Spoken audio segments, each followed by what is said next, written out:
Assalamualaikum warahmatullahi wabarakatuh. Waalaikumsalam warahmatullahi wabarakatuh.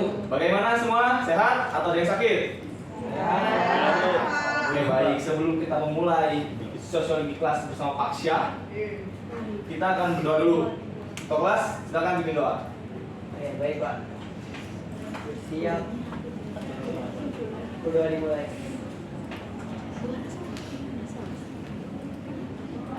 Doa selesai. Beri salam. Assalamualaikum warahmatullahi wabarakatuh. Oke, terima kasih ketua kelas. Apakah ada yang izin atau cabut gitu? Ada semua. Oke, sebelum kita memulai materi kali ini, apa ada yang ingat kita kemarin mempelajari materi tentang apa? Saya Pak. Oke, apa? Kira? Kemarin kita belajar tentang tujuan dan peran evaluasi pemberdayaan komunitas dalam menyikapi ketimpangan sosial. Oke, baik. Betul. Nanti saya kasih penilaian tambah ya. Oke, kita lanjut. Nah, apakah ada yang bisa mendebak apa yang akan kita pelajari hari ini? Ya Pak, Oke, Citra, apa? komunitas sosial. Oke, baik Citra. Salah. Nah, hari ini kita akan mempelajari tentang teknik penulisan laporan yang akan terdiri dari bahasa, notasi ilmiah, penulisan daftar pustaka, dan tata letak penulisan.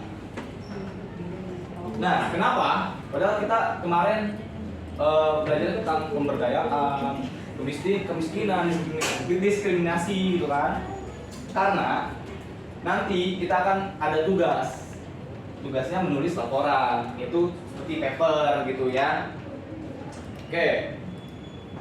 Kita langsung masuk ke materi pokok, itu bahasa. Nah, kalau kalian menulis laporan atau menulis paper, bahasa yang digunakan harus efektif sesuai dengan EYD dan Kamus Besar Bahasa Indonesia. Nah, sehingga hasil pengamatan atau laporan kegiatan evaluasi mudah dipahami. Nah, karena kali ini kita akan belajar teori, tapi juga kita akan belajar prakteknya bagaimana supaya kalian bisa menulis laporan yang baik dan benar. Oleh karena itu, Bapak akan membagi dua kelompok dari semua yang ada di kelas ini. Yang depan pertama ini adalah kelompok 2, dan yang ke depan, yang belakang kedua itu baris kedua itu adalah kelompok kedua. Kelompok pertama. Nah, Bapak beri waktu 2 menit untuk menjawab pertanyaan yang ada di sini. Bukan pertanyaan, sebenarnya ini adalah kata-kata yang tidak baku, sengaja Bapak buat untuk kalian betulkan nantinya. Oke, baik, sudah 2 menit. Silakan kelompok 1 dan 2 maju ke depan. Perwakilannya aja ya, satu orang. Jadi 2 orang.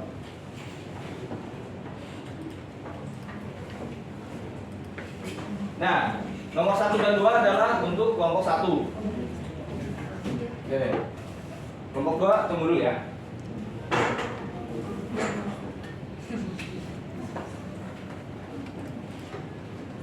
Nah, di sini kan ada 4 soal yang dimana kalimat itu tidak baku dan salah.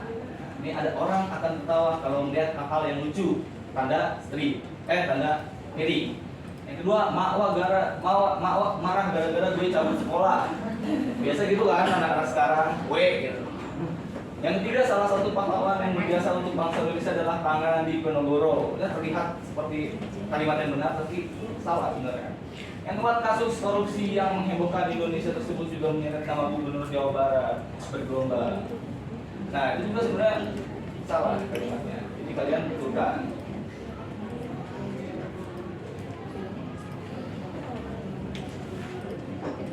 Oke, baik. Kelompok 1 selesai. Kelompok 2, silakan.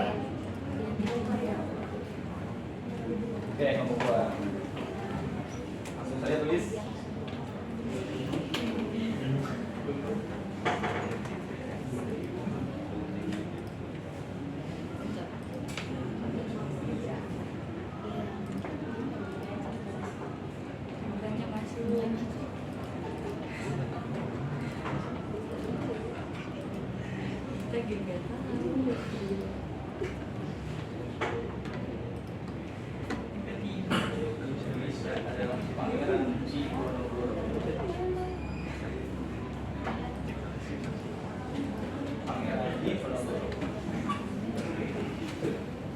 Yang lain perhatikan ya.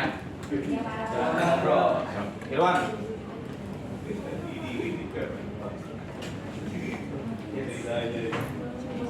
Oke, lanjut.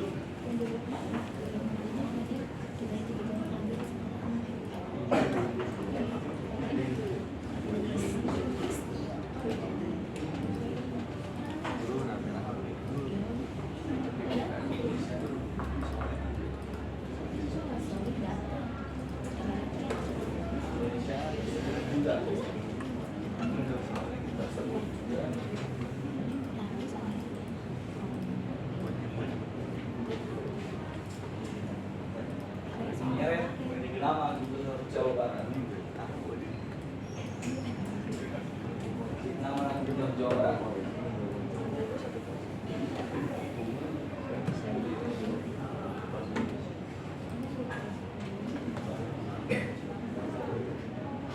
Oke.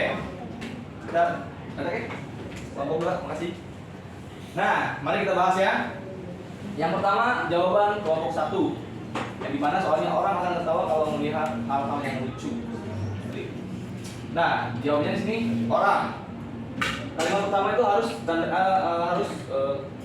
huruf yang besar ya, karena mereka awal kalimat. Orang betul akan tertawa kalau. Nah, di sini kalau itu tidak baku, tidak ada di kamus besar bahasa Indonesia. Kalau itu ada, silahkan cek saja.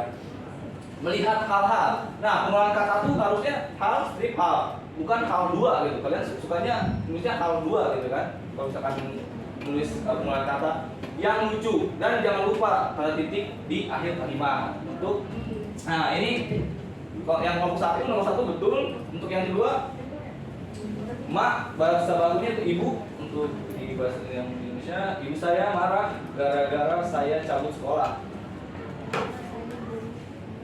Nah, di sini mana yang salah? Gara-gara. Oke, cabut ya. Oke, karena cabut itu tidak baku. Seharusnya apa?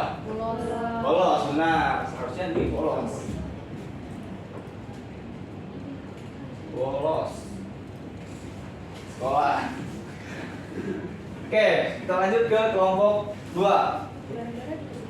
Salah satu pahlawan yang berjasa untuk bangsa Indonesia adalah Pangeran Diponegoro. Awal kalimat betul, huruf besar. Salah satu pahlawan yang berjasa untuk bangsa Indonesia adalah Pangeran Diponegoro. Ini benar ya? Pangeran besar P, ini adalah gelar. Gelar harus berhuruf besar pertamanya. Dan Diponegoro adalah namanya. Nama harus besar juga ya. Jadi ini benar. Yang keempat, kasus korupsi besar yang menghebohkan Indonesia tersebut juga menyeret nama Gubernur Jawa Barat. Oke, ini benar. Pertama, besar. Gubernur itu apa? Gelar. Besar, benar. Jawa Barat kalimat, ini provinsi, benar. Oke, saya rasa semuanya udah ngerti ya gimana melakukan tulisan yang baik dan benar untuk bahasa, karena pastinya kalian juga sudah belajar ya di SD, SMP, atau SMA untuk menulis bahasa yang baik dan benar ya. Kita lanjut ke notasi ilmiah. Pernyataan ilmiah atau notasi ilmiah harus mencakup 3 unsur. Oke, kita hapus dulu yang ini.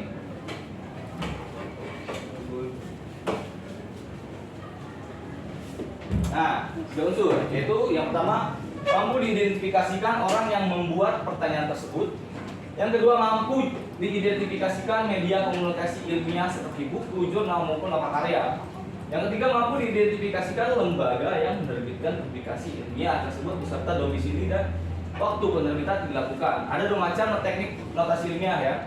Dicantumkan atau ditulis langsung pada badan halaman setelah kutipan atau body note, dan ditulis pada kaki halaman footnote atau catatan kaki. Nah, kalau kalian fokus, tulisan Bapak mana ada yang salah? Ada yang salah atau enggak? Tuh, lembaga. Oke, benar Ino. Nanti Ino dapat nilai tambah lembaga. Kenapa Ino salah? Harusnya kecil karena ada nama lembaga. Oke, benar. Tahu yang lain? Ada lagi? Teknik. Mana Ino? Teknik notasi ilmiah. Nih, lagi. Yang lain jangan terus, nanti yang dapat nilai tambahnya Ino.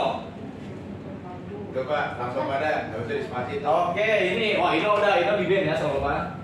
Oke, sekarang siapa? Ada lagi 2 lagi nih. Siapa yang bisa? Yang mampu Pak, seharusnya kalau awal kalimat pakai kapital. Benar.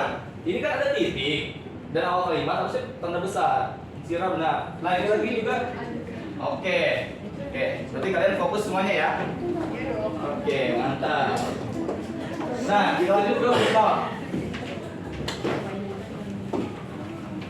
Nah, footnote atau catatan kaki itu merupakan sebuah keterangan yang dicantumkan pada margi bawah pada halaman buku, biasanya dicetak dengan huruf yang lebih kecil daripada huruf di dalam teks, guna menambahkan rujukan uraian di dalam naskah pokok. Adapun cara menulis footnote itu kayak gini ya. Yang pertama, setiap penulisan footnote ditulis atau diketik dengan ukuran yang lebih kecil.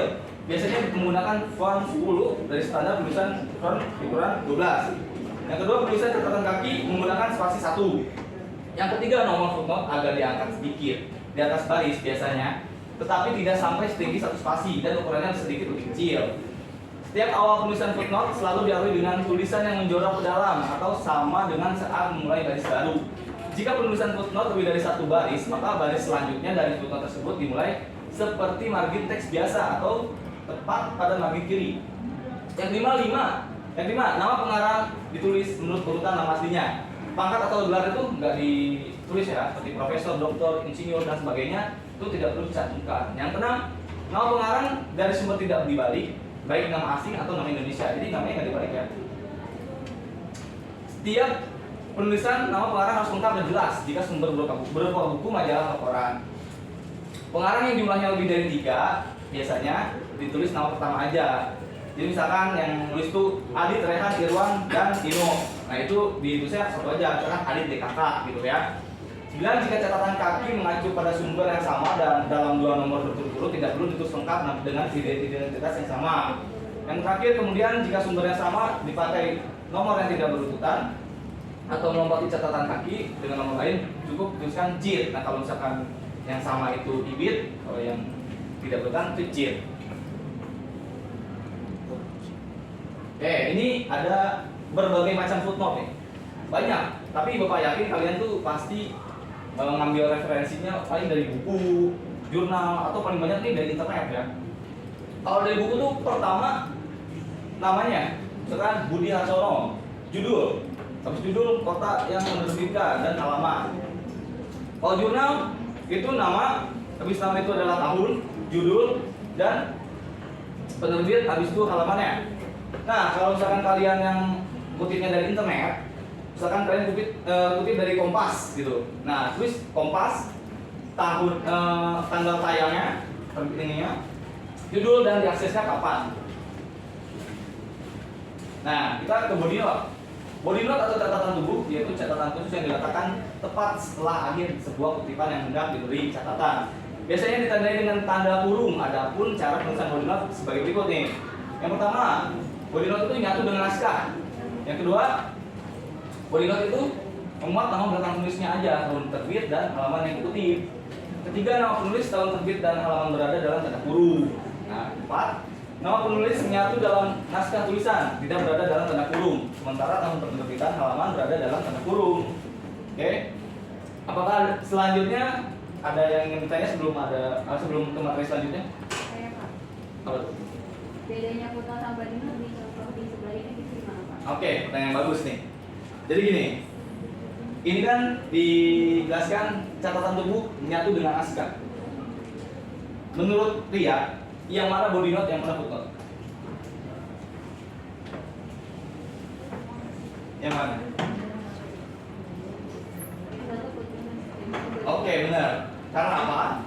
Karena yang dua saya udah jelasin tadi, body note itu menyatu dengan naskah. Ini menyatu nih. Nama, tahun, dan halaman. Sedangkan footnote sesuai dengan namanya adalah foot, yang dimana foot itu kaki, yang berarti dia di bawah. Dia di bawah dari halaman makalah atau jurnal. Jadi di sini namanya footnote. Oke, udah paham dia? Paham Pak? Oke. Lanjut ke penulisan daftar pustaka.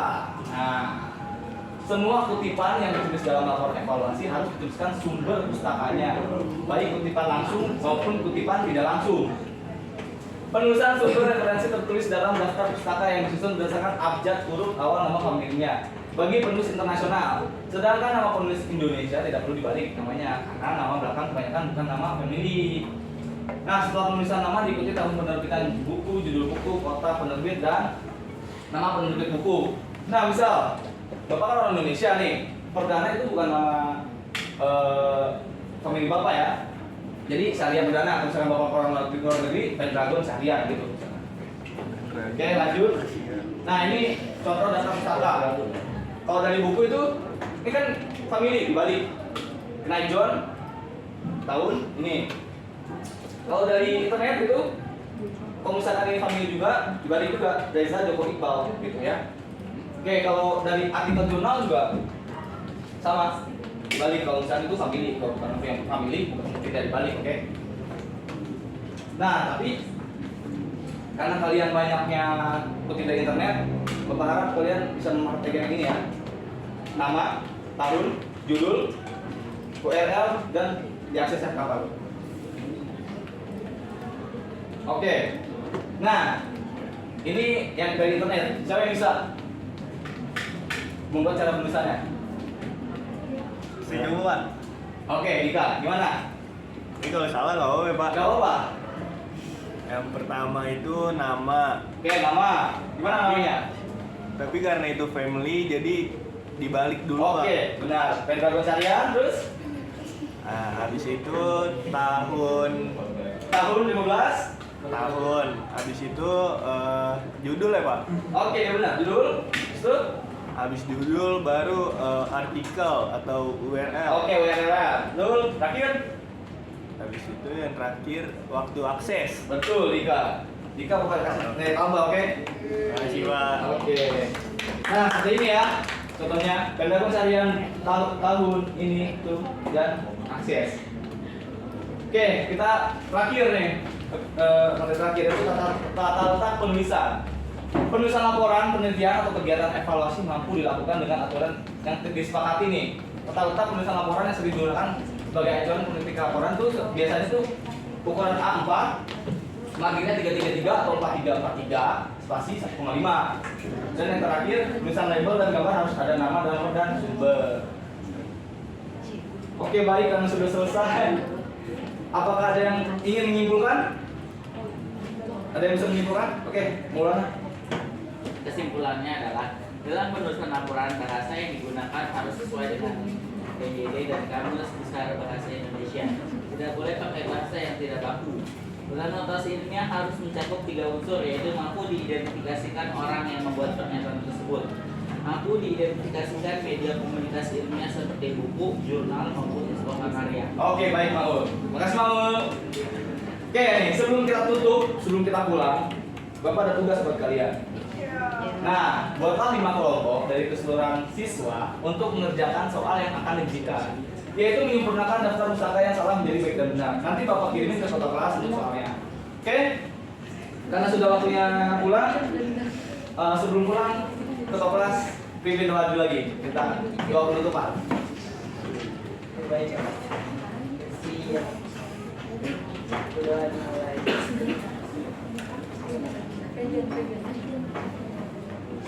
Berdoa selesai. Oke, baik. Sebelum pulang, Bapak mengapresiasi ya, karena banyak yang nanya, banyak yang menanggapi, banyak yang fokus. Nanti nama-nama yang tadi Bapak sebutkan akan diberikan nilai tambah. Oke, baik, silakan pulang. Wassalamualaikum warahmatullahi wabarakatuh.